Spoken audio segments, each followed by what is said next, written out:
Bonjour chers apprenants, j'espère que vous allez très bien par la grâce de Dieu.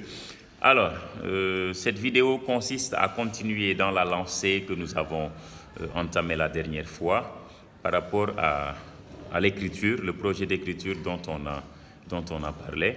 Maintenant, aujourd'hui, cette vidéo consistera à vous partager la tenue que l'enfant doit avoir avec son cahier, mais dans sa classe ou bien même à la maison, parce que voilà, on ne peut pas peut-être entamer un projet sans pour autant parler des bonnes bases. Et vu que c'est l'écriture, elle est un peu très sensible, il faudrait que l'enfant puisse au moins être à l'aise dans ce qu'il fait pour pouvoir exécuter la tâche comme cela se doit.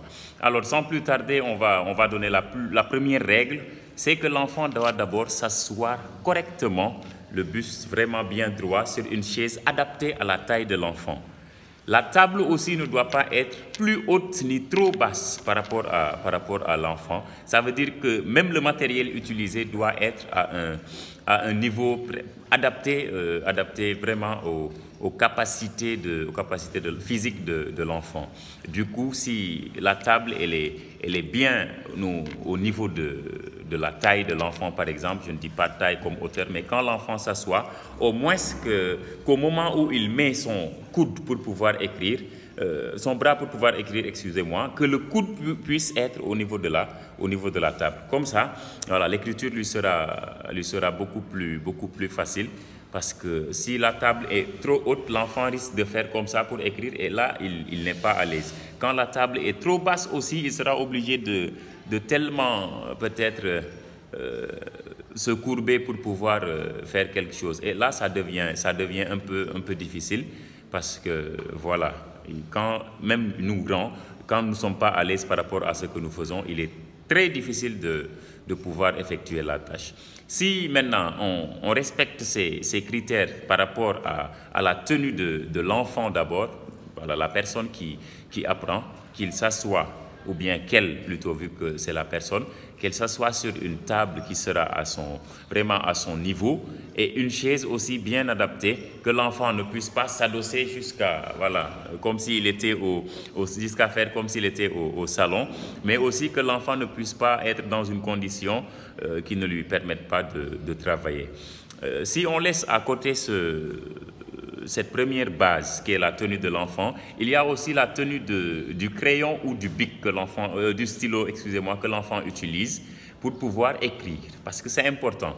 Beaucoup écrivent, mais la plupart ne savent pas comment tenir un crayon ou bien un stylo.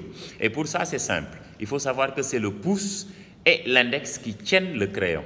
Le pouce et l'index tiennent le crayon.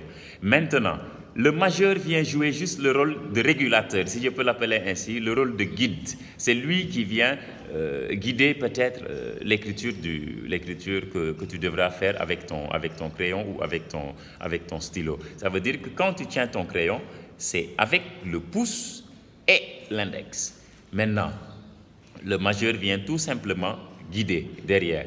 Et quand tu tiens aussi avec le pouce et l'index, il ne faut pas tellement serrer au point que toi-même tu sentes une douleur au niveau de ton poignet. Parce que quand tu sens une douleur au niveau de ton poignet, après avoir trop serré, cela t'empêcherait d'écrire correctement.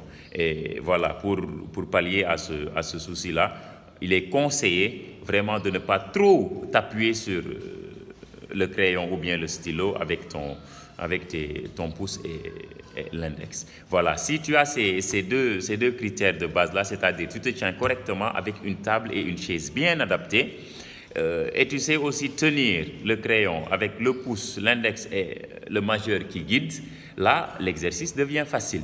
Il ne restera tout simplement maintenant qu'à suivre le cours qu'on va vous proposer, les cours qu'on va vous proposer, parce qu'on va y aller pas à pas, lettre par lettre. On va voir toutes les lettres de l'alphabet, comment on les écrit. On va voir aussi le sens de l'écriture qui est très important aussi, parce que souvent on écrit, on voit que les enfants écrivent et reviennent sur ce qu'ils ont écrit, et ça souvent C'est dommage parce que une fois que l'on écrit avec un stylo vraiment qui n'a aucun problème ou bien un crayon qui n'a aucun problème, on n'a vraiment pas besoin de revenir sur ce qu'on a écrit si l'écriture est très bien faite.